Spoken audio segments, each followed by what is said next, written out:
Bonjour à tous, bonjour Eric Ciotti. Bonjour. Je voudrais qu'on commence par cette perquisition menée au ministère de la Défense. Il s'agit de marchés douteux, ou qui seraient douteux, qui auraient été passés par des proches de Kader Arif, le secrétaire d'État aux anciens combattants. Une perquisition au ministère de la Défense, c'est plutôt inhabituel. Oui, ce n'est pas anodin et on attend, et j'attends la vérité très vite sur cette affaire. Un ministre pourrait être en cause et pas n'importe lequel, pas n'importe quel ministère, celui de la Défense. C'est une affaire pour vous qui est grave ? En tout cas, le fait qu'un ministre soit concerné déjà en soi très grave. Ce n'est pas la première fois qu'un ministre serait concerné par une affaire judiciaire dans ce gouvernement. On est très loin de la République morale qu'appelait le moi président avant la campagne présidentielle. Ce n'est malheureusement qu'un des derniers exemples de cette déliquescence qui touche ce gouvernement et qui frappe ce pouvoir. Est-ce que Kader Arif peut rester au gouvernement ? C'est à la justice de le dire très vite, mais s'il y a doute, je ne crois pas qu'il puisse rester. Pour l'instant, il y a présomption d'innocence. La présomption d'innocence joue, mais en la matière, chaque fois qu'un ministre faisait l'objet d'interrogations, il a quitté le gouvernement. Mais c'est au Premier ministre de l'apprécier, mais de le faire très vite, parce qu'il faut arrêter que le soupçon puisse peser sur ceux qui nous gouvernent. Je crois que les Français aujourd'hui nourrissent, hélas, une grande défiance envers les élus, envers la politique. Et pour qu'il y ait cette confiance qui revienne aujourd'hui, il faut avoir des comportements irréprochables. Alors, autre sujet, Emmanuel Macron, le ministre de l'économie, a dit qu'il fallait que les 35 heures ne soient pas sur un piédestal. Est-ce que vous avez le sentiment que la gauche va revenir sur les 35 heures ?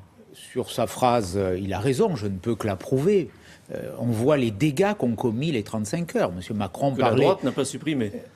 Nous avions mis les heures supplémentaires qui avaient défiscalisé, qui avaient atténué largement les effets néfastes des 35 heures. Mais c'est vrai qu'il aurait fallu aller plus loin. C'est d'ailleurs l'objet de propositions fortes qui sont effectuées aujourd'hui, notamment par François Fillon.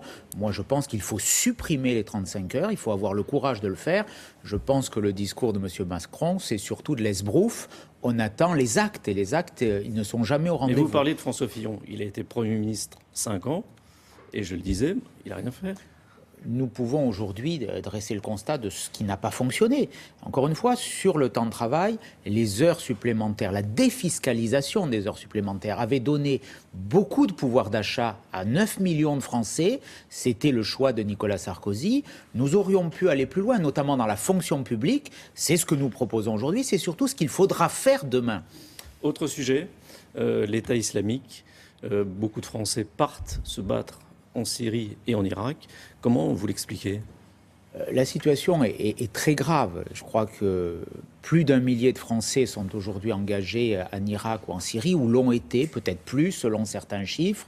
Cela veut dire et cela signifie que le degré de risque, que le degré de la menace qui pèse sur la France n'a jamais été aussi élevé.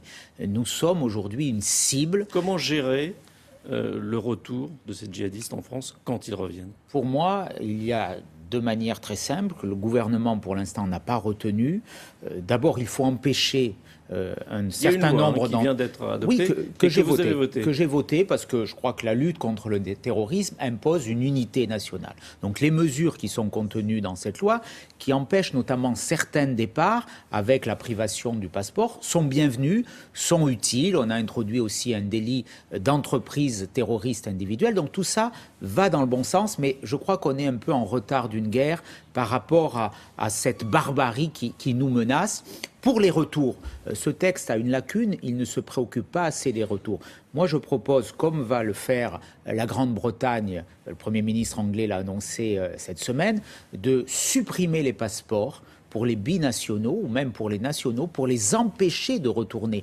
Et pour ceux qui, malgré tout, reviennent en France, de les placer dans des centres de rétention et de déradicalisation pour qu'ils ne constituent pas une menace pour notre société et pour qu'on puisse essayer de modifier l'intoxication, je dirais, idéologique dont ils ont été victimes.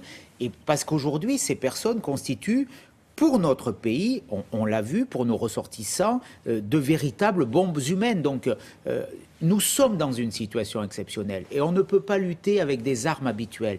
Il faut des armes exceptionnelles face au degré de la menace. C'est ce message que je voudrais que le gouvernement aujourd'hui comprenne. Autrement, on sera toujours en retard face à cette idéologie, face à cette barbarie qui est terrible. C'est pire que le nazisme aujourd'hui, cette idéologie de mort, ces personnes idéologisées pour qui la vie humaine n'a pas de prix. Sans aucun rapport, le mois prochain, il y a une loi qui va être votée qui concerne le droit d'asile.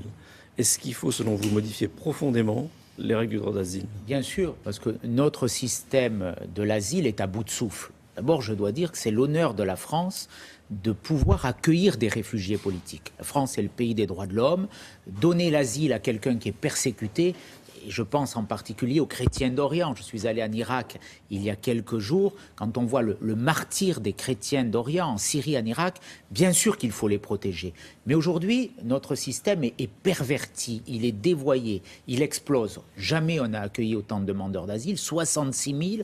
D'autres pays en accueillent plus. Un coup, exemple, l'Allemagne un peu plus, mais on est dans les 3 premiers pays au monde en matière d'asile. 666 millions d'euros, des situations ubuesques, 32 000 nuitées d'hôtels en Île-de-France pour accueillir des demandeurs d'asile. Et aujourd'hui, l'asile est devenu un moyen légal pour s'introduire en France pour des immigrés en situation irrégulière. Puisque environ 80% des demandeurs d'asile sont déboutés. Et ce qui est grave, c'est qu'on ne les expulse pas. Ce qu'il faut faire, 2 choses.